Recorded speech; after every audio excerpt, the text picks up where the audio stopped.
may be moving to sort of a permanent crisis mode where we have this debt ceiling deadline moving, in increments of 2 to 3 weeks, maybe a month, as a way to control policy. If in fact that is what's going on and that is what happens, what evolves, what kind of impact would that have on the U.S. economy? Well, I think that's a great question in two ways. One is, I think it is the likely strategy that will be followed. Two, I think it is a strategy that will be somewhat acceptable to the American people in that you don't default.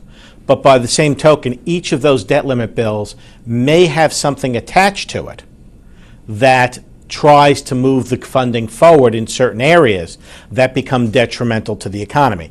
I.e., it would not be surprising to me to see the first debt limit extension to include an actual payment for the furloughed 800,000 workers so that they don't miss a paycheck.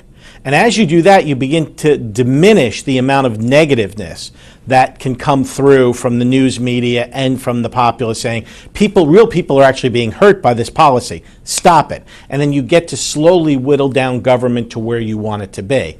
And that, I think, is actually a workable strategy for the Republican Party going forward. I think the, oh my God, we're not going to do anything strategy is a lose strategy. I think incremental is what they're aiming for. And the question then becomes, who blinks first? I don't think either the president nor the speaker want to run a default. And I think if the president is presented with a debt limit bill that extends or ends the default for 2 to 3 weeks and pays for furloughed workers, or doesn't even pay furloughed workers, just promises to pay them, he's going to be hard-pressed not to sign it.